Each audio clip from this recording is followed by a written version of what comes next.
الحمد للہ رب العالمین والعاقبۃ للمتقین والصلاة والسلام علی سید الانبیاء والمرسلین اما بعد۔ سامعین و سامعات عزیزان گرامی قدر، السلام علیکم ورحمۃ اللہ وبرکاتہ۔ اللہ رب العزت جل وعلا کے فضل و کرم، اس کی توفیق و احسان اور اس کے پیارے محبوب علیہ تحیت و ثنا کی نالین پاک کے تصدق میں آج بحمد اللہ تعالی سورہ ذاریات کے آخری سبق کا ہم مطالعہ کریں گے، جو کہ آیت نمبر 53 سے 60 تک مشتمل ہے۔ بارگاہ رب العزت میں التجا کرتے ہیں کہ اے مولا،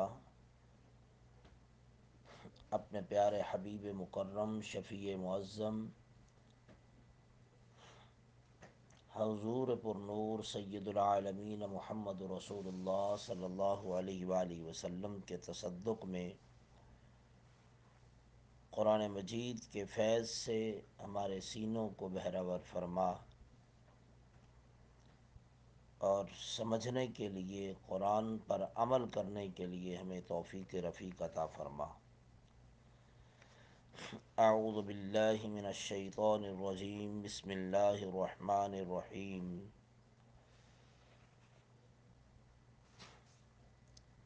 اتواصوا بہ بل ہم قوم طاغون۔ اتواصوا، کیا آپس میں نصیحت اور وصیت کر گئے تھے؟ بہ، اس کی، بل ہم، نہیں بلکہ، ہم، وہ، قوم طاغون، سرکش لوگ تھے۔ پیچھے سے جو بات چلی آ رہی تھی، گزشتہ سبق میں ہم نے اختتام کیا تھا كَذَلِكَ مَا أَتَى الَّذِينَ مِن قَبْلِهِم مِّن رَّسُولٍ إِلَّا قَالُوا سَاحِرٌ أَوْ مَجْنُونٌ۔ اسی طرح نہیں آیا ان سے پہلے لوگوں کے پاس کوئی رسول، إِلَّا قَالُوا سَاحِرٌ أَوْ مَجْنُونٌ، بلکہ انہوں نے یہی کہا کہ یہ ساحر ہے یا مجنون ہے، یہ جادوگر ہے یا دیوانہ ہے۔ تو محبوب علیہ الصلوۃ والسلام کو ایک تسلی عطا فرماتے ہوئے اللہ رب العزت نے ارشاد فرمایا کہ جو بات پہلے لوگوں نے کہی وہی بات یہ لوگ کہہ رہے ہیں، حالانکہ ایک طویل زمانے کا فرق ہے ان لوگوں کے ہاں۔ جو ان لوگوں نے بات کہی تھی، یہ آج یہ لوگ بھی وہی بات کر رہے ہیں۔ تو کیا وہ جاتے ہوئے ان کو وصیت کر گئے تھے؟ فرمایا یہ وصیت کی بات نہیں، بلکہ وہ بھی سرکش لوگ تھے، یہ بھی سرکش لوگ ہیں۔ بل ہم قوم طاغون فتول عنہم فما انت بملوم۔ اور اپنے پیارے حبیب صلی اللہ علیہ وآلہ وسلم کو ارشاد فرمایا جا رہا ہے، پس آپ ان سے اپنا رخ انور پھیر لیجئے، اعراض کیجئے، ان کو اگنور کر دیں، نظر انداز کر دیں، ان کی پرواہ، میرے حبیب ان کی پرواہ نہ کریں۔ فما انت بملوم، آپ پر کوئی الزام نہیں ہے، اس لیے ان علیک الا البلاغ، اے میرے حبیب آپ پر تو صرف پہنچانا فرض ہے، آپ نے بات پہنچا دی تو اس کے بعد آپ پر کوئی الزام باقی نہیں ہے، آپ پر کوئی ملامت نہیں ہوگی، آپ سے ہم ناراض نہیں ہوں گے۔ مولا اپنے حبیب کو فرماتا ہے، اے حبیب ہم آپ سے ناراض نہیں ہوں گے، آپ کو کوئی ملامت نہیں کریں گے۔ یہ محبوب مکرم شفیع معظم صلی اللہ علیہ وسلم کو فرما کر ہمیں ایک سبق دیا جا رہا ہے. وذکر، آپ نصیحت کرتے رہیے، ان کو سمجھاتے رہیں. فإن الذکریٰ تنفع المؤمنین، یقیناً یہ نصیحت، یہ سمجھانا تنفع المؤمنین، فائدہ بخش ہے. کن کے لیے؟ اہل ایمان کے لیے. یہ اگرچہ کافر، یہ بدبخت لوگ نہیں مانتے تو نہ صحیح. اے میرے حبیب، یہ جو ماننے والے ہوتے ہیں، آپ کی بات، آپ کا سمجھانا، آپ کا نصیحت کرنا ایمان والوں کے لیے، اہل ایمان کے لیے، جو مومن ہیں، جو سر تسلیم خم کر لیتے ہیں آپ کی بات پر، اے میرے حبیب، ان کے لیے فائدہ بخش ہوگا. اب یہ ساری کی ساری گفتگو ہمارے لیے دعوت حق کو لے کر، اللہ کا پیغام، اللہ کے رسول کا پیغام، قرآن کا پیغام لے کر جو اللہ کی مخلوق تک جاتے ہیں، تو ہمارے لیے اللہ رب العزت نے یہ کتنی بڑی محبت کی بات کی ہے، ہمارے لیے کتنی بڑی تسلی ہے. فرمایا کہ اے میرے حبیب کے غلاموں، تم دعوت حق کو لے کر چلو اور چلتے چلے جاؤ، اپنی محنت کرتے چلے جاؤ، اپنا پیغام دیتے چلے جاؤ. نصیحت، سمجھانا، یہ تم اپنا کام کرتے چلے جاؤ. اس سے یہ غرض نہیں ہے کہ تمہاری دعوت پر، تمہارے پیغام پر کوئی اس دعوت کو قبول کرتا یا نہیں کرتا. تم مؤذن کا کام کرتے چلے جاؤ. مؤذن کا کام ہے اذان دینا. اب مؤذن سے یہ نہیں پوچھا جائے گا کہ جو تم نے اذان دی تھی اس پر کتنے لوگ آئے، کتنے لوگوں نے آ کے نماز پڑھی. نہیں، مؤذن سے یہ نہیں پوچھا جائے گا. داعی، دعوت حق کو لے کر چلنے والا، قرآن کا پیغام لوگوں تک پہنچانے والا شخص جو بھی ہوگا، وہ مذکر ہے، وہ مؤنث ہے، وہ سرکار کی باندی ہے، یہ سرکار کے غلام ہے، کوئی شخص بھی دعوت حق کو لے کر چلے اور اس دعوت کو کوئی قبول کرے یا نہ کرے، فرمایا آپ کا کام کیا ہے، ہمارا کام کیا ہے؟ ہمارا کام صرف اور صرف اس دعوت کو پہنچاتے رہنا، لوگوں کو نیک کام کی دعوت دیتے رہنا، امر بالمعروف نہی عن المنکر کا فریضہ انجام دیتے رہنا، یہ ہمارا کام ہے. تو یہاں پہ ایک بات یہ بھی ہمیں معلوم ہو رہی ہے کہ ہمیں ڈسہارڈ نہیں ہونا چاہیے، دل شکستہ نہیں ہونا چاہیے. لوگ کتنی بھی اس دعوت کے راستے میں رکاوٹ پیدا کریں، تکلیفیں پہنچائیں، مصائب و آلام آ جائیں، کچھ بھی ہو جائے، تو اللہ کے پیارے محبوب صلی اللہ علیہ وآلہ وسلم کی سنت ادا کرتے ہوئے فرمایا کہ وَذَكِّرْ فَإِنَّ الذِّكْرَىٰ تَنفَعُ الْمُؤْمِنِينَ. یہ اگرچہ ان کافروں پر کوئی اثر نہیں ہو رہا، کافر قبول نہیں کر رہے، لیکن یہ نصیحت، یہ سمجھانا، سمجھاتے رہنا اہل ایمان کے لیے فائدہ بخش ہے، جو ایمان قبول کرنے والے ہیں. اب اہل ایمان میں سے بھی کچھ ایسے لوگ ہیں جو زبان سے دعوی ایمان کرنے کے بعد کافروں جیسے عمل کرتے ہیں، ان پر یہ اثر نہیں ہوتا. تو داعی کے لیے، اللہ کی طرف بلانے والے کے لیے، اس کے لیے پریشانی نہیں ہونی چاہیے. انبیاء علیہ الصلوۃ والسلام سے بڑھ کر تو ہماری دعوت نہیں ہے، تاجدار کائنات صلی اللہ علیہ وسلم سے بڑھ کر تو ہم نہیں ہیں. تو جب آقا علیہ الصلوۃ والسلام اور تمام انبیاء علیہ الصلوۃ والسلام کو لوگ دیوانہ کہتے رہے، کبھی جادوگر کہتے رہے، تو حقیقت کیا تھی؟ حقیقت یہ تھی کہ وہ سرکش لوگ تھے، وہ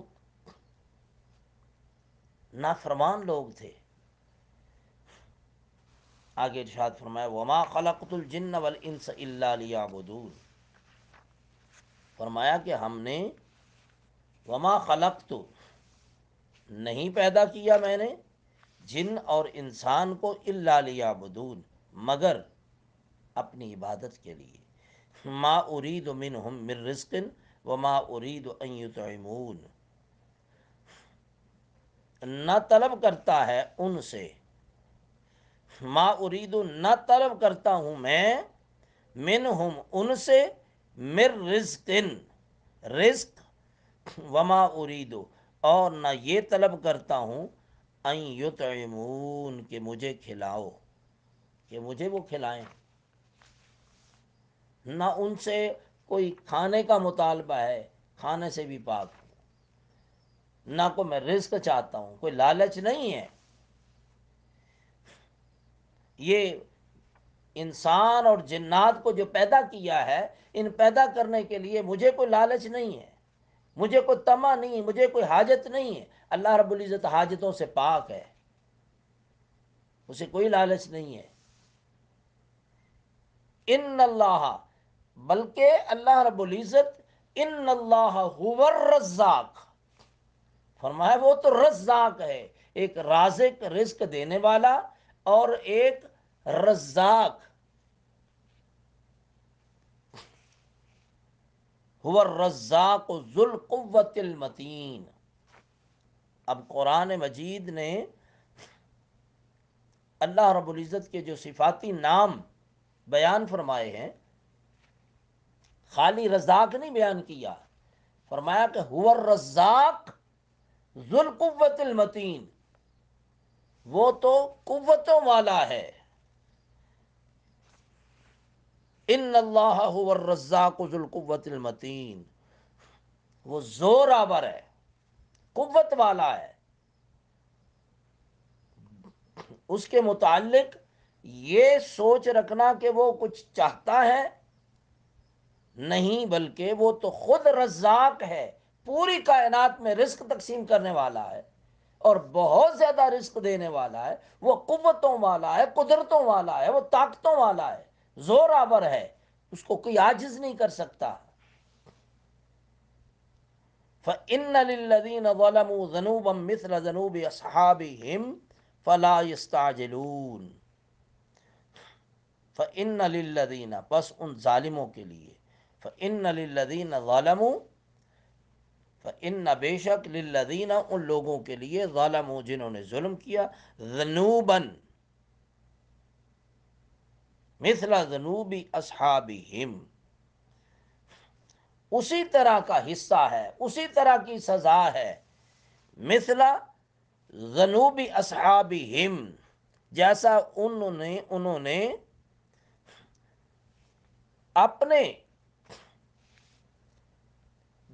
جو شرک کا، جو بدعات کا، جو اپنے گناہوں کا، جو اپنے اصحاب تھے، ہم مشرک تھے، ان جیسا شرک کرنے والے تھے، جو ان کو حصہ ملا، جو ان کو سزائیں ملی، ان لوگوں کو بھی ان جیسی ہی سزا ملے گی۔ فَإِنَّ لِلَّذِينَ ظَلَمُوا ذَنُوبًا مِثْلَ ذَنُوبِ أَصْحَابِهِمْ فَلَا يَسْتَعْجِلُونَ، بس یہ جلد بازی نہ کریں۔ مشرک کہا کرتے تھے نا، کافر کہا کرتے تھے، عذاب لے آؤ۔ آقا علیہ الصلوۃ والسلام جب عذاب کی بات کرتے تھے تو از راہ تمسخر، از راہ مذاق، کہ تم بڑے عرصے سے مذاق اس کی باتیں کر رہے ہو، عذاب کی باتیں کر رہے ہو، اللہ کی پکڑ کی باتیں کر رہے ہو، لے آؤ، ہمیں پکڑ لے آ کے، وہ عذاب ہمیں آ کے لے لے۔ فرمایا جلدی نہ مچاؤ، کوئی نہیں، تمہیں یہ سارا حصہ مل جائے گا۔ جو ان کی پکڑ آئی، جب اللہ رب العزت کی بارگاہ سے کڑک آئی، کسی پر جکڑ چلے، کسی کی زمین کو اٹھا کے جا کے اوندا منہ الٹا دیا، کسی کو چنگھاڑ نے آ کے پکڑ لیا، یہ ان کو ان کا حصہ ملا، تمہیں بھی حصہ مل کے رہے گا۔ تمہارے گناہ، تمہارے ظلم، تمہارا شرک، جو تمہاری نافرمانیاں ہیں، اس کا تمہیں ضرور جزا اور سزا کا صلہ تمہیں ضرور ملے گا۔ فَوَيْلٌ لِّلَّذِينَ كَفَرُوا، تباہی بربادی ہے ان لوگوں کے لیے جو کافر ہیں۔ من یومہم الذی یوعدون، اس دن سے جس دن کا ان سے وعدہ کیا گیا ہے، یعنی قیامت کا وعدہ کیا ہے، یا عذاب کا دن جو مقرر ہے، جزا اور سزا کا دن جو مقرر ہے، اس دن ان لوگوں کے لیے تباہی و بربادی ہے۔ اللہ کی نافرمانی جو لوگ کیا کرتے ہیں، اللہ کے نافرمان جو ہوا کرتے ہیں، اللہ رب العزت کے نافرمانوں کی یہ عادت ازل سے رہی ہے۔ اب یہ آخر پہ جو بات اس سے پہلے كَذَلِكَ مَا أَتَى الَّذِينَ مِن قَبْلِهِم مِّن رَّسُولٍ إِلَّا قَالُوا سَاحِرٌ أَوْ مَجْنُونٌ فرما کر، اور ادھر یہ فرما کر فَوَيْلٌ لِّلَّذِينَ ظَلَمُوا ذَنُوبًا مِّثْلَ ذَنُوبِ أَصْحَابِهِمْ فَلَا يَسْتَعْجِلُونَ فَوَيْلٌ لِّلَّذِينَ فَإِنَّ لِلَّذِينَ ظَلَمُوا ذَنُوبًا مِّثْلَ ذَنُوبِ أَصْحَابِهِمْ فَلَا يَسْتَعْجِلُونَ فرما کر فَوَيْلٌ لِّلَّذِينَ كَفَرُوا مِن يَوْمِهِمُ الَّذِي يُوعَدُونَ فرما کر، یہ سرکار کے غلاموں کو، داعیان حق کو، قرآن کی دعوت کو، امر بالمعروف نہی عن المنکر کا فریضہ انجام دینے والوں کو یہ دلاسا دیا جا رہا ہے، دل کو تقویت دی جا رہی ہے، ان کا حوصلہ بڑھایا جا رہا ہے کہ یہ ان لوگوں کی، ان کافروں کی جو باتیں ہیں، آئے دن دل دکھاتے ہیں، تکلیفیں پہنچاتے ہیں، رکاوٹیں پیدا کرتے ہیں، راستے میں بڑے بڑے پتھر رکھ کر کانٹے بچھانے کے لیے بڑی بڑی رکاوٹیں پیدا کرتے ہیں دعوت حق کے راستے میں، تو فرمایا ان کے راستے میں پریشان، جو آنے والی رکاوٹیں ہیں ان سے پریشان نہ ہو۔ یہ سرکار کے غلاموں کے لیے ایک بہت بڑا پیغام ہے، یہ ہمارے لیے پیغام ہے کہ اللہ کے پیارے محبوب صلی اللہ علیہ وآلہ وسلم کے راستے میں اتنی رکاوٹیں پیدا ہوئیں، اتنی رکاوٹیں ہوئیں، کیا کچھ نہیں کیا گیا۔ طائف کے میدان میں آقا علیہ الصلوۃ والسلام کو دعوت حق کے نتیجے میں کیا پریشانی نہیں اٹھانی پڑی، پتھر کھانے پڑے، لہو لہان کر دیا گیا۔ تاجدار کائنات صلی اللہ علیہ وآلہ وسلم کو مکۃ المکرمہ کی سرزمین میں آپ کے صحابہ کے ساتھ کیا سلوک ہوا؟ سرکار کو شیب ابی طالب کے 3 سال تک معاشرتی بائیکاٹ کا سامنا کرنا پڑا۔ جب یہ سارا کچھ اللہ کا قرآن بیان کر رہا ہے، اور یہ ہم قرآن مجید کو سامنے رکھ کر اپنی نگاہوں میں، اپنے دل میں بسائے رکھیں گے، اللہ کے پیغام کو سامنے رکھیں گے، اور اللہ رب العزت کی طرف سے آنے والے ان دلاسوں کو سامنے رکھیں گے، تو یہ جو جلدی مچا رہے ہیں، لے آؤ، مذاق اڑاتے ہیں، کیا کیا کچھ کہتے ہیں، فرمائے ان کی کسی بات کی پرواہ مت کریں۔ تمہارا کام کیا ہے؟ وَذَكِّرْ فَإِنَّ الذِّكْرَىٰ تَنفَعُ الْمُؤْمِنِينَ، فَذَكِّرْ فَمَا أَنْتَ مُذَكِّرٌ۔ قرآن مجید کے 30ویں بارے میں بھی یہی ارشاد فرمایا کہ بس تمہارا کام کیا ہے، اے میرے حبیب تمہارا کام کیا ہے، تمہارے غلاموں کا کام کیا ہے، ہمارا فرض کیا ہے؟ ہمارا فرض صرف نصیحت کرتے رہنا ہے، سمجھاتے رہنا ہے، اپنا پیغام پہنچاتے رہنا ہے، امر بالمعروف نہی عن المنکر کا فریضہ انجام دیتے رہنا ہے، نیکی کا حکم دیتے رہیں، برائی سے روکتے رہیں۔ لیکن یہاں پہ ایک سبق ضرور یاد رکھ لینا چاہیے، نیکی کا حکم دینے کے لیے، برائی سے روکنے کے لیے، نصیحت کرنے کے لیے، سمجھانے کے لیے ہمیں خود بھی اپنے اوپر ان قرآن کی ان آیات کے احکامات کو نافذ کرنا ہوگا۔ یہ نہیں کہ ہم صرف اوروں کو نصیحت، خود میاں فصیحت، ایسا نہیں، بلکہ قرآن کی دعوت لے کر اٹھنے والے کے لیے سب سے پہلا پیغام یہ ہے کہ قرآن کے حکم کے مطابق اپنی ذات کو قرآن کے اس سانچے میں خود اپنے آپ کو ڈھالنا چاہیے۔